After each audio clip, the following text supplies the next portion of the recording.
네, 에베소서 강의 41번째 시간입니다. 세월을 아끼라 라는 제목으로 하나님 말씀 함께 나누겠습니다.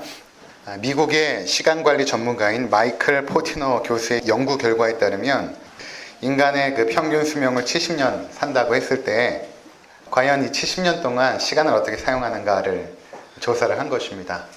그 중에 23년, 우리가 보통 하루에 8시간 자지 않습니까? 그러니까 인생의 3분의 1은 이제 잠을 자는데 사용을 하게 됩니다. 우리 여러분 화장실에서 보내는 시간이 한 몇 년 정도 될 것 같습니까? 화장실에서 보내는 시간 70년이라고 했을 때 7년, 꽤 길죠? 7년의 시간을 화장실에서 보낸다고 합니다. 밥 먹는 데는 한 몇 시간 정도 사용할 것 같습니까? 몇 년 정도? 밥 먹는 연수가 6년, 6년 정도. 또 이것저것 줄을 기다리는데 쓰는 시간, 우리가 또 예배 끝나고 줄 서서 식사를 기다리게 될 텐데 줄을 서는 데는 한 몇 년 정도 설 것 같습니까? 꽤 깁니다. 5년 정도 우리가 줄 서는데 시간을 보낸다고 합니다. 또 뭐 물건을 찾는데 1년 8개월을 우리가 시간을 사용하고요. 신호등 앞에서 신호등을 기다리는데 6개월 정도의 시간을 보낸다고 합니다. 오늘날 100세 시대라고 하니까 아마 이것보다 더 시간들이 좀 더 늘어나지 않을까. 그리고 오늘날은 이 핸드폰이 모든 사람 손에 쥐어져 있기 때문에 아마 젊은이들은 핸드폰 보는 시간이 보통 1시간 이상은 너끈히 사용하겠죠. 그런 시간까지 하면 참 이 우리 인생이라는 100년이라고 했을 때 그 100년이라는 시간 가운데 3분의 1은 잠으로 보내고 또 식사를 하고 또는 뭐 무엇을 기다리고 물건을 찾고 이런 시간을 빼고 참 뭔가를 의미 있게 하는 시간은 사실 그렇게 많지는 않습니다. 뭔가를 의미 있게 내가 하나님 앞에서 어떠한 일들을 한다라는 그 시간들은 참 많지 않죠. 그래서 나이가 들어서 노년에 이뤄서 나의 삶의 뒤안길을 돌아보면 항상 느끼는 생각이 참 세월이 빠르다. 참 세월이 빠르다. 그리고 그 지나온 세월 속에서 또 어떤 일들은 많이 후회가 되고 참 어떤 일들은 참 행복했고 좋았던 시간들도 있었겠죠. 오늘 성경은 우리 가운데 뭐라고 권면하냐 하면 너희가 세월을 아껴야 된다 이렇게 말씀하고 있습니다. 너희가 세월을 아껴야 된다. 우리에게 주어진 그 인생이라는 시간을 너희가 아껴야 된다. 그리고 지혜롭게 살아야 된다 라고 말씀하고 있는 것입니다. 오늘 본문의 16절을 한번 보니까 세월을 아끼라 때가 악하니라 이렇게 말하고 있죠. 그럼 여러분 세월을 아끼라라는 말이 무슨 의미일까요? 세월을 아끼라. 제 공동 번역으로 보았더니 이런 의미입니다. 공동 번역. 그러니까 개신교와 천주교가 함께 번역한 그 성경의 내용을 보니까 이 부분을 이렇게 번역했습니다. 여러분에게 주어진 기회를 잘 살리십시오. 이렇게 번역을 했습니다. 여러분에게 주어진 기회를 잘 살리십시오. 그리고 쉬운 성경은 이렇게 번역합니다. 선한 일을 할 수 있는 기회를 잘 붙드시기 바랍니다. 선한 일을 할 수 있는 그 기회들, 그걸 잘 붙드시기 바랍니다. 또 영어 성경 중에 NIV 성경은 이렇게 말합니다. Making the most of every opportunity 해서 모든 기회를 최대한 활용하십시오. 이렇게 번역을 했습니다. 그러니까 우리의 삶 가운데 어떤 기회들이 있고 그 기회들을 여러분들이 최대한 선용하고 활용해야 된다라고 그 의미를 담고 있습니다. 근데 제가 원어를 좀 보니까 이 원문의 의미는 이것과는 조금 다른 것 같아요. 물론 이 의미가 포함되어 있겠지만 이 세월이라는 단어를 이런 단어를 썼습니다. 여러분 카이로스라는 단어 들어보셨습니까? 카이로스. 이 성경에서는 시간을 두 가지의 단어로 사용합니다. 하나는 크로노스라는 시간을 사용하고 또 하나는 카이로스라는 시간을 단어로 사용하는데 이 크로노스라는 이 시간은 어떤 시간이냐면 물리적인 시간. 우리가 이제 흘러가는 시간, 하루에 24시간, 1년이면 365일. 우리가 이 흘러가는 시간을 인간들이 1년을 365일로 하자. 지구와 태양을 한 바퀴 도는 그 시간을 통해서 우리가 시간의 흐름들을 365일로 정하자. 그리고 하루를 24시간으로 정하자. 이런 흘러가는 물리적 시간을 성경은 그냥 크로노스다 이렇게 말합니다. 근데 카이로스라는 단어를 쓰일 때를 보면 이 카이로스는 어떤 시간이냐면 그 흘러가는 시간 가운데서 뭔가 하나님께서 우리 역사 가운데 개입하여서 어떤 의미들을 창출해낼 때 어떤 삶을 가치 있게 만들고 어떤 의미들을 창출해낼 때 그 시간, 하나님께서 역사하셨던 그 시간을 성경은 카이로스다 이렇게 말하고 있거든요. 예를 들어서 제가 예수 그리스도를 마음에 영접하고 믿게 된 그 순간 하나님께서 제 인생 가운데 개입하여 그 놀라운 역사를, 그 사건을 일으킨 건 아니겠습니까? 그때를 성경은 카이로스, 또는 제가 하나님의 은혜를 받고 목사로서 헌신할 그 시간, 내가 주님 앞에 나의 삶을 드리겠습니다, 헌신했던 그 삶의 때, 그 시간, 카이로스라고 말하고 있는 것입니다. 그러니까 우리 인생 가운데 흘러가는 그 수많은 크로노스 속에서 의미 있는 시간들이 있죠. 그때 카이로스입니다. 근데 이 카이로스, 이 세월을 아끼라 이렇게 말합니다. 이 아끼라는 단어도 보니까 상당히 의외였는데, 우리가 보통 생각할 때는 전략하라 뭐 이런 의미로 생각이 되어지는데, 이 원어의 뜻을 보니까 구원하라 이런 의미입니다. 구원하라. 계속 묵상해봤어요. 카이로스를 구원하라는 것이 무슨 의미인가? 너에게 의미 있는 시간들, 하나님께서 역사하시는 그 의미 있는 시간들을 구원하라라는 것은 무슨 의미일까? 생각해 보니까 구원이라는 단어는 이 땅이 죄악 가운데 타락했다라는 것을 전제하는 단어입니다. 그렇죠? 구원이라는 것이, 이 타락하여서 흘러가는 모든 세상들은 다 죄악으로 어그러지고 거스리고 타락한 어둠의 세상이라는 것입니다. 그 흘러가는 그 타락한 그 세월 속에서 너희가 하나님께서 역사하시는 시간들을 건져내라, 구원해내라 라는 의미가 있는 것입니다. 그러니까 세월을 아낀다라는 것은 결국에는 우리가 의지적으로 노력하고 성실히 열심히 행동하여서 하나님께서 역사하신 의미 있는 시간들을 건져내는 것입니다. 그것들을, 그 기회를 포착하여서 그 기회를 사용하고 선용하는 것입니다. 이것이 오늘 성경에서 말했던 세월을 아끼라라는 의미가 되는 것입니다. 그렇다면 여러분, 어떻게 하는 것이 세월을 아끼는 것일까요? 이 타락한 이 인생의 흐름 속에서 우리가 어떻게 살아가는 것이 과연 하나님께서 역사하시는 그 카이로스의 때들을 우리가 이렇게 건져내고 그 기회들을 포착하여 하나님께 영광을 돌리는 삶으로 살아가게 되는 것일까요? 오늘 성경은 두 가지로 말하는데, 첫 번째로는 세월을 아끼는 것은 지혜롭게 행동하는 것입니다. 지혜롭게 행동하는 것.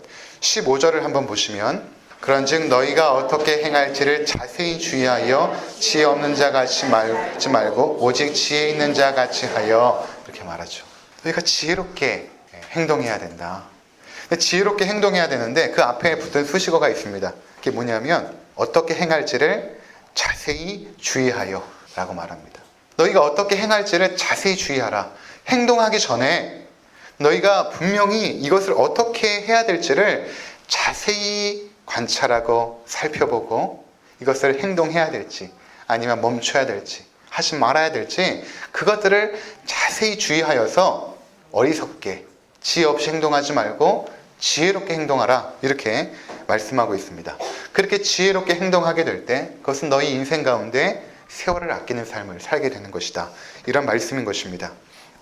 우리가 무언가를 계획하고 진행하려고 할 때 그냥 마음에 드니까, 간혹 사람들 대화하다 보면 이런 얘기 많이 합니다. 그리고 뭐 TV에서 뭐 인터뷰하는 내용들 보면 이런 말을 많이 해요. 마음 가는 대로 하겠습니다, 이런 거.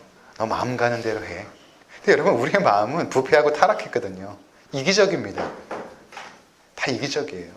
부패하고 타락했어요. 마음 가는 대로 하면 이기적인 결정들입니다. 자기 유익을 구하는 결정들이죠. 잘못된 것입니다. 그렇게 하지 말고 세심하게 살펴보라는 것입니다.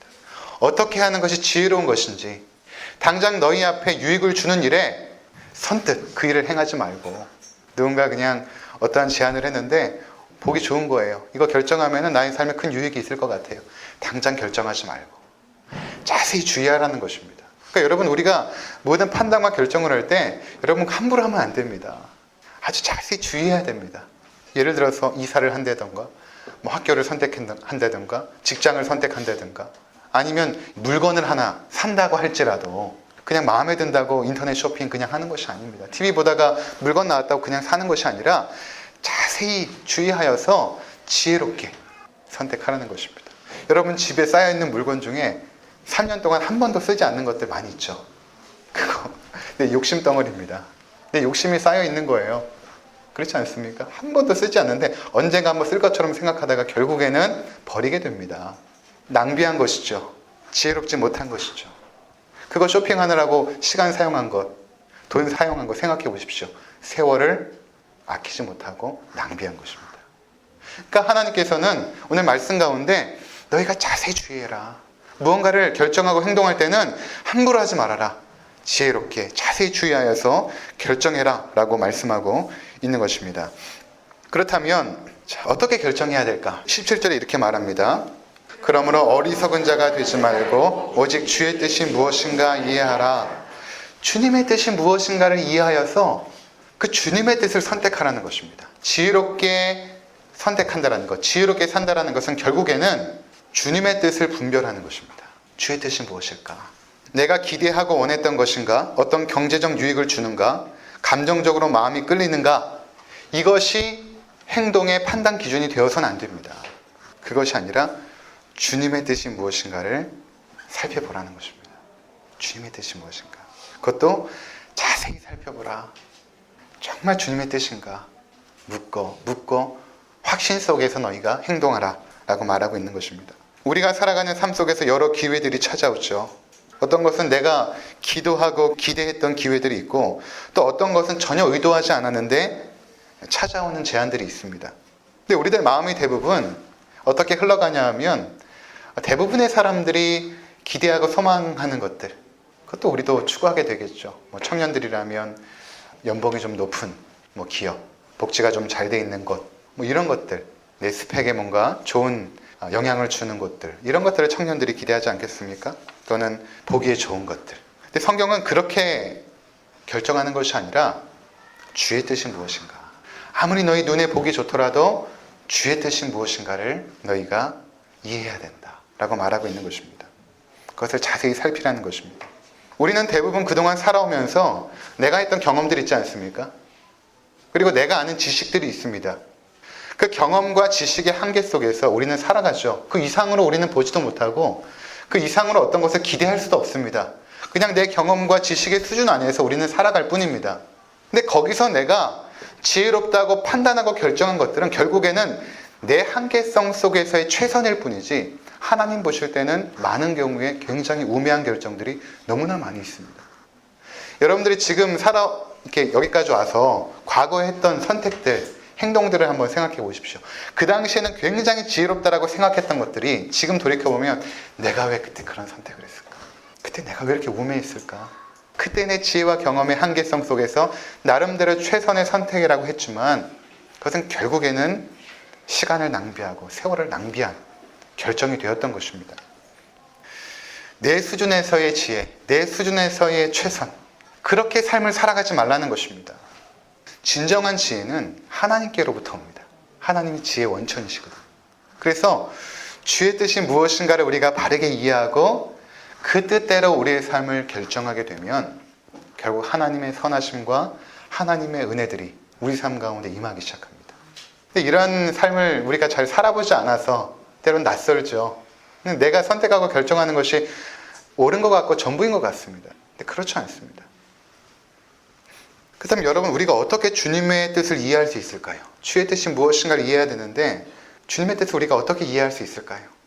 주님의 뜻을 이해하기 위한 가장 정당한 방법은 하나님의 말씀이 성경을 읽고 배우고 묵상하는 일입니다. 주의 뜻을 이해하기 위해서는 어떤 용험한 은사가 충만한 그런 기도원에 가서 기도원 원장한테 묻는 것이 아니라 뭔가 앞길을 예언하는 그런 어떠한 특별한 영적인 리더를 찾아가는 게 아니라 여러분, 이미 계시된 하나님의 말씀을 아셔야 됩니다. 이 말씀을 이해할 때 주의 뜻이 무엇인지 이해할 수가 있습니다. 하나님의 말씀을 제껴놓고 주의 뜻을 이해하려고 하는 모든 시도들은 헛된 것입니다. 잘못된 것입니다. 하나님께서 그분의 뜻을 이해할 수 있도록 이미 성경을 통하여 기록된 말씀을 주셨죠. 그러니까 우리가 하나님 말씀을 읽고 배우고 묵상하면서 주의 뜻이 무엇인가를 알아가게 됩니다. 주님의 뜻은 이것이구나. 제가 이렇게 설교를 하는 이유가 무엇입니까? 성경을 통하여 주의 뜻들을 여러분들에게 함께 나누는 것입니다. 주의 뜻이 이것입니다 라고 함께 나누는 것입니다. 왜 이것을 나누는가? 그냥 우리의 지식으로 하나님을 알고 끝나버리는 것이 아니라 우리가 실제적으로 우리의 삶의 현장에서 우리가 판단하고 결정하고 행동할 때 주의 뜻이 무엇인가를 이해하여서 그 뜻대로 순종하며 살기 위해서 하나님 말씀을 함께 나누는 것이죠. 그렇지 않으면 우리가 이러한 시간을 왜 갖겠습니까? 시편 119편 105절에 이렇게 말합니다. 주의 말씀은 내 발의 등이요 내 길의 빛이니이다. 캄캄한 밤이라고 생각해 보세요. 어둠 가운데 우리 걸어가는데 빛이 없으면 어떻게 걸어가겠습니까? 근데 주님의 말씀이 내 발의 등이 된다라는 것입니다. 내 발을 밑을 비춰주는 거예요. 내 길을 비춰준다라는 것입니다. 주님의 말씀이.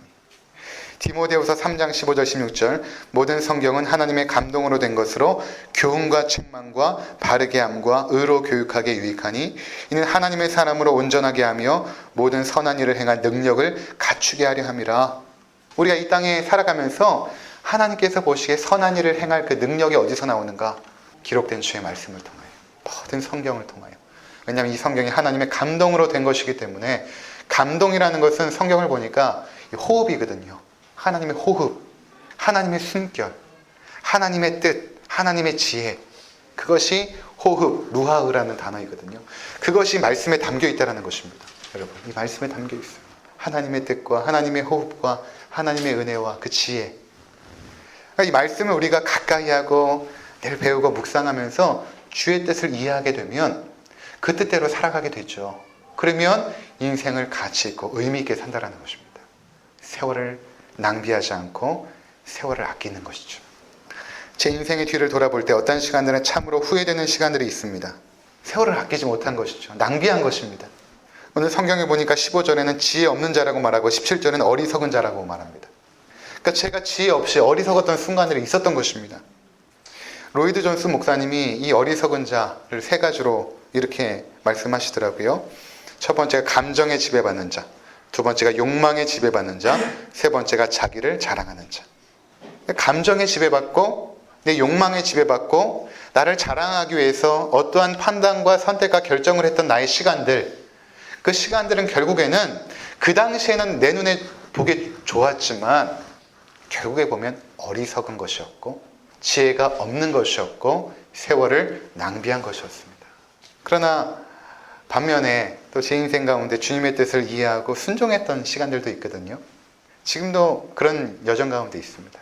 교회 개척을 시작을 하고 또 두 아이를 입양하고 또 양육하고 또 한 걸음 한 걸음 주의 뜻을 물어가면서 어떤 일들을 진행하고, 그러면서 전혀 기대하고 예상치 못했던 하나님의 놀라운 축복과 은혜들을 계속 받습니다.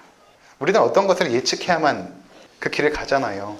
경험해보지 못한 길은 한 걸음도 뛰지 못합니다. 그 다음에 어떻게 될까? 그래서 계속 망설여요. 그래서 시간을 계속 허비합니다. 주의 뜻이 분명히 있는데 결정하지 못하고 계속 시간을 보내는 것입니다. 나중에 하나님께서 우리 코끝에 호흡을 취하실 때 그때 내가 왜 주의 뜻을 순종하지 못했을까? 후회해봐도 지나가 버렸어요. 돌이킬 수 없습니다. 여러분, 그동안 주의 뜻을 하나님께서 분명하게 보여주신 때들이 있었을 것입니다. 그때 순종했다면 하나님께서 우리 가운데 어떠한 은혜와 축복들을 열어주셨을지 우리는 알지 못하는 것입니다. 주저주저 하면서 시간을 보낸 것이죠. 그러면서 그런 생각을 합니다. 주님의 뜻대로 살아야 되는구나. 주님의 뜻대로 사니까 형통한 길이 열리는구나. 축복을 받는구나. 내 눈에는 당장의 눈앞의 유익을 따라 이것을 취하면 내 삶이 뭔가 보일 것 같은데 오히려 그렇지가 않았습니다. 오히려 손해볼 것 같고 또 많이 헌신해야 될 것 같고 또 전혀 눈앞이 보이지가 않는 것이죠. 이런 일들을 할 때 나에게 이 정도의 자원과 물질들이 필요한데 어떻게 이 일들을 할 수 있을까? 그런데 먼저 그의 나라와 그의 의를 구하면 그 모든 것들을 하나님께서 채워주시는 것들을 경험하기 시작합니다. 그 다음부터는 주의 뜻이라면 순종하는 것이 이전보다는 더 자연스럽고 더 순적하게 진행이 됩니다. 시편 128편 1절과 2절에 이렇게 말합니다. 여호와를 경외하며 그의 길을 걷는 자마다 복이 있도다. 내가 내 손이 수고한 대로 먹을 것이라. 내가 복되고 형통하리로다.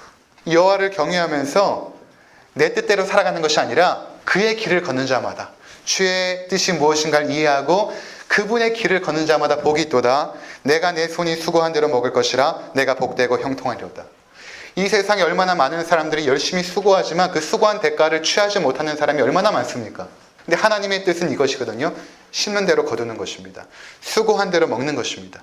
이것이 하나님의 정당한 은혜예요. 로또라든가 심지 않은 곳에서 무엇이 날까 생각하는 그것은 사기꾼이지 하나님 뜻을 구하는 자세가 아닙니다. 여러분, 무슨 로또를 맞아가지고 내가 하나님 앞에 헌신하겠다, 그런 건 잘못된 생각이에요. 하나님께서 그렇게 안 하세요. 하나님의 뜻은 심는 대로 거두는 것입니다. 노력해서 얻는 것이에요. 그런데 세상에 많은 사람들이 아무리 수고하고 노력하여도 그 수고의 산물을 얻지 못합니다. 그런데 성경은 내가 내 손이 수고한 대로 먹을 것이라. 내가 너에게 건강 주고 일자리 주고 축복해 줄 때 내가 수고한 만큼의 열매를 얻을 것이다. 내가 복되고 형통하리로다. 라고 말하고 있는 것입니다. 이 복이 바로 여호와의 길을 걸어가는 자. 세상의 한탕주의, 대박을 꿈꾸는 것이 아니라 성실하게 일하면서 여호와의 길을 묵묵히 걸어가는 자들. 여러분, 그들이 인생을 의미 있게 살아가는 것입니다. 두 번째로 세월을 아끼는 삶은 성령 충만한 삶을 사는 것입니다. 18절 말씀을 한번 보도록 하겠습니다. 술 취하지 말라. 이는 방탕한 것이니 오직 성령으로 충만함을 입으라. 아멘. 오직 성령으로 충만함을 받으라. 그냥 성령으로 충만함을 받으라 이렇게 말하면 될 텐데 술 취하지 말라가 이 앞에 붙습니다. 술 취하지 말라. 이는 방탕한 것이니 오직 성령으로 충만함을 입으라. 왜 이렇게 말씀하셨을까? 물론 술 취하는 삶이 세상을 살아갈 때 인생을 허비하는 것도 되지만 특별히 술 취함과 성령 충만함의 어떤 연관성 때문에 그렇습니다. 그래서 이것을 술 취하지 말라, 너희가 성령 충만하라 이렇게 말하고 있거든요. 어떤 연관성일까?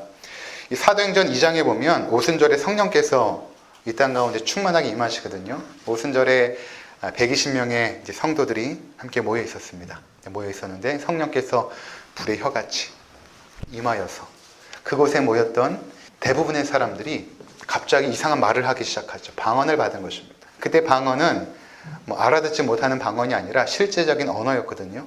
예를 들어서 영어를 한다든가 스페인어를 한다든가 중국말을 한다든가 실제로 각기 다른 나라의 말을 하기 시작한 것입니다. 그러니까 거기에 또 어떤 사람이 있었냐면 그 경건한 유대인들이 예루살렘에 이제 왔는데 갑자기 그 모여있던 사람들이 이상한 나라의 말을 하니까 그 전까지는 유대 말을 하다가 갑자기 영어를 하고 스페인어를 하고 중국어를 하고 막 이런 말을 하니까 놀란 것입니다. 그러면서 뭐라고 말하냐면 사도행전 2장 12절과 13절에 이렇게 말합니다. 다 놀라며 당황하며 서로 이르되 이 어찌 된 일이냐 하며 또 어떤 일은 조롱하여 이르되 그들이 세술에 취하였다 하더라. 성령으로 충만한 그 상태를 저 사람들이 세술에 취했다 이렇게 지금 조롱하고 있는 것입니다. 술 취함과 성령 충만의 어떠한 비슷한 현상 때문에 그런 것이죠. 술에 취해서 비틀거리고 고함 지르고 이런 모습이 아니라 어떤 모습이었냐면 술에 취하면 여러분 그 술이 사람의 감정과 생각과 말을 통제하기 시작하죠. 취중진담이란 말 있지 않습니까? 또 술기운이라는 말도 있죠. 전에는 사람이 그렇지 않았는데 술을 한 잔, 두 잔 이렇게 먹으면서 취하기 시작하면 갑자기 사람이 담대해져서 안 했던 말도 하기 시작하고 그럽니다. 가장 선명하게 드러나는 현상은 담대함이지 않을까? 갑자기 사람이 담대해지고 술을 먹으면 술이 우리의 생각과 말과 행동을 통제하는 것처럼 성령이 충만해지면 성령께서 우리의 생각과 말과 행동을 통제하기 시작합니다. 성령께서 주관하셔서 장악하셔서 우리의 생각들과 우리의 모든 것들을 장악하여서 어떠한 일들을 진행해 나가시거든요. 그래서 바울이 술 취하지 말라, 성령 충만하라 라고 말했던 것은 성령께서 너희를 장악하여서 너희가 그분의 뜻 안에서 살아가라 라고 말하고 있는 것입니다. 많은 경우 우리가 성령 충만하면 뭔가 부흥 집회 때 막 부르짖고 펄쩍펄쩍 뛰면서 찬양을 하고 앞에 있는 설교자가 이렇게 손을 들면 이렇게 넘어지고 성령께서 충만하게 임했다 이렇게 이제 일반적으로 생각을 합니다. 근데 그것은 성령 충만의 일부입니다. 이 사도행전 2장에서 성령 충만했을 때 여러분 잘 보시면 그들이 막 기도 중에 방언을 막 한 것도 아니에요. 그냥 모여 있을 때 성령께서 임하셔서 각자의 나라의 말을 말한 것입니다. 혹시 사도행전 2장을 여러분 돌아가셔서 보시면 확인할 수 있을 것입니다. 그냥 모여 있을 때 성령께서 임하신 거예요. 그리고 성령께서 임하시자 가장 특별하게 대두되었던 사건은 무엇인가 하면 막 그들이 펄쩍펄쩍 뛰면서 박수치고 찬양하고 이런 것이 아니라 갑자기 그들이 하나님의 큰 일을 증거하기 시작합니다. 하나님의 큰 일이 무엇입니까? 예수 그리스도를 이 땅에 보내셔서 우리를 구원한 그 놀라운 일이죠. 그 하나님의 그 놀라운 큰 일, 예수께서 이루신 구원의 일을 각자 나라의 말로 증언하기 시작했다는 것입니다. 영어로, 스페인어로, 중국어로 증언하기 시작하더라는 것입니다. 왜 그렇게 하셨겠습니까? 성령께서 그들을 장악하여서 그들의 언어를 주장하시고 그들로 하여금 결국에는 세계 열방으로 나가서 하나님의 큰 일을 선포하도록 성령께서 그들 가운데 충만하게 임하신 것입니다. 그러니까 성령 충만의 가장 중요했던 근거는 우리가 하나님의 큰 일을 증거하는 것입니다. 우리 가운데 성령의 능력으로 말미암아. 그래서 이 사도행전 2장에 베드로가 갑자기 일어나서 설교하기 시작하거든요.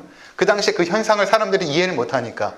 근데 베드로가 아주 긴 설교를 하는데 그 설교의 내용도 무엇이었냐면 하나님의 큰일이었습니다. 예수 그리스도의 놀라운 구원의 사건, 그분의 죽으심과 부활 사건, 복음의 핵심이죠. 그 복음의 핵심을 베드로가 선포하기 시작합니다. 그러니까 사도행전 2장에서 성령 충만한 그 모습은 결국에는 예수 그리스도를 증거하고 높여드리는 일에 성도들이 집중했던 것입니다. 우리는 보통 성령 충만하면 막 내가 뭔가 막 불같이 뜨거워져서 뭔가를 체험하고 이런 것으로 생각하기 쉬운데 그렇지 않았습니다. 그 성령 충만한 사람들이 열방으로 향하여서 그 성령의 능력으로 하나님의 큰일을 증거한 것입니다. 그래서 우리가 성령 충만하면 무엇을 생각해야 하냐면 성령께서 우리를 장악하시고 주관하시는데 우리의 생각과 말과 행동 모든 것을 주관하시는데 그 목적이 무엇인가 하면 결국에는 예수 그리스도에게 집중하고 예수 그리스도를 선포하고 그분을 높여드리는 삶을 살아가는 것입니다. 여러분 성령께서 우리 가운데 원하시는 삶은 성령 충만한 것이거든요. 성령님은 여러분 성경을 잘 보시면 이 성부 성자 성령께서 사역하실 때 굉장히 아름답습니다. 이 성자 예수님은 항상 자신의 유익을 구하지 않아요. 성자 예수님은 항상 하나님의 영광을 구하십니다. 항상 하나님의 영광을 구하십니다. 그리고 성령님은 또 스스로 영광을 취하지 않으세요. 성령님도 항상 하는 역할은 무엇인가 하면 예수 그리스도에게 모든 영광을 돌립니다. 그래서 신학자들은 이것을 뭐라고 말하냐면 성령의 조명이다. 성령께서 하시는 역할은 중요한 것이 무언가 빛을 비춰주는 것인데 그 빛을 우리에게 비춰주시는 것이 아니라 그 빛이 예수 그리스도를 향하게 하시는 것입니다.